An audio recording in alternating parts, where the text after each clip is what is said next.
Assalamualaikum warahmatullahi taala wabarakatuh.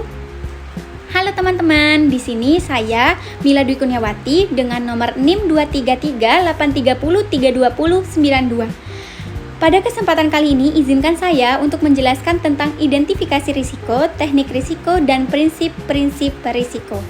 Sebelum membahas ke yang lebih inti, teman-teman harus paham dulu apa sih identifikasi risiko. Identifikasi risiko adalah proses untuk mengetahui hal-hal apa saja yang bisa mengganggu atau menghambat tercapainya suatu tujuan, baik dalam organisasi maupun dalam suatu proyek dan lain-lain. Jadi, sebelum kita menjalankan suatu kegiatan, kita perlu memikirkan kemungkinan masalah yang bisa terjadi, supaya kita tidak kaget saat masalah itu muncul. Nah, dalam proses ini, biasanya kita akan mencoba menjawab beberapa pertanyaan yang penting, seperti apa risiko yang mungkin terjadi, di mana, dan kapan risiko itu akan muncul, kenapa risiko itu bisa terjadi, dan bagaimana dampaknya terhadap tujuan yang ingin dicapai.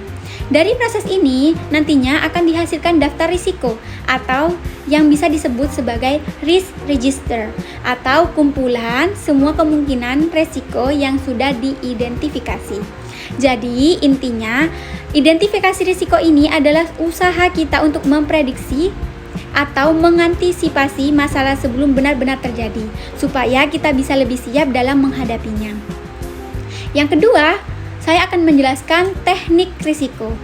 Nah, teman-teman, untuk menemukan risiko, kita tidak hanya mengandalkan satu cara, tapi ada beberapa teknik yang bisa kita gunakan. Seperti contohnya, yang pertama adalah brainstorming, yaitu diskusi bersama tim untuk mengumpulkan berbagai kemungkinan risiko. Di sini semua pendapat diterima dulu tanpa disalahkan, supaya ide yang muncul itu lebih banyak. Dan yang kedua adalah teknik Delphi, yaitu mengumpulkan pendapat dari para ahli secara anonim. Jadi mereka tidak saling mempengaruhi dan hasilnya itu lebih objektif. Yang ketiga adalah checklist, yaitu menggunakan daftar risiko dari pengalaman sebelumnya sehingga kita tidak perlu mulai dari nol. Yang keempat adalah wawancara, yaitu bertanya langsung kepada seseorang yang memang sudah berpengalaman atau pernah menghadapi risiko tersebut.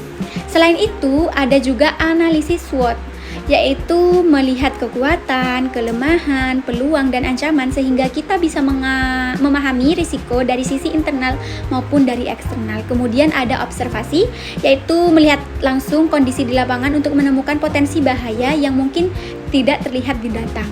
Dan yang terakhir ada analisis dokumen, yaitu memeriksa laporan kontrak atau data penting lainnya untuk menemukan kemungkinan risiko. Nah, jadi intinya, semakin banyak teknik yang kita gunakan, maka semakin lengkap juga risiko yang bisa kita temukan. Selanjutnya, saya akan menjelaskan apa saja sih prinsip-prinsip risiko. Nah, dalam mengelola risiko ada beberapa prinsip yang harus diperhatikan. Prinsip yang pertama adalah terintegrasi. Artinya, manajemen risiko harus menjadi bagian dari semua kegiatan, tidak dilakukan secara terpisah.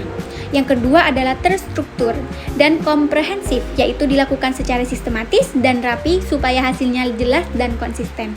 Yang ketiga adalah disesuaikan, artinya penerapan manajemen risiko harus disesuaikan dengan kondisi dan kebutuhan organisasi.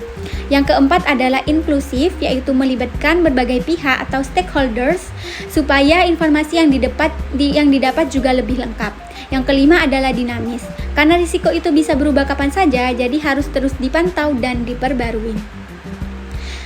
Dan yang terakhir adalah berdasarkan informasi terbaik, yaitu menggunakan data, pengalaman, dan informasi yang akurat sebagai dasar pengambilan keputusan.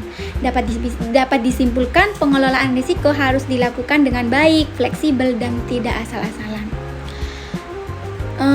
Sedangkan tujuan dari identifikasi risiko tujuannya adalah untuk menemukan semua kemungkinan bahaya atau masalah yang bisa terjadi. Selain itu, juga untuk mengetahui jenis dan karakteristik dari risiko tersebut sehingga lebih mudah dianalisis. Kemudian hasil dari identifikasi ini akan menjadi dasar atau data untuk analisis risiko selanjutnya. Dan yang paling penting, identifikasi risiko ini membantu agar pengelolaan risiko dan bisa dilakukan dengan secara efektif dan efisien. Jadi intinya dengan melakukan identifikasi risiko, kita bisa lebih siap menghadapi kemungkinan masalah dan bisa meminimalkan masalah tersebut.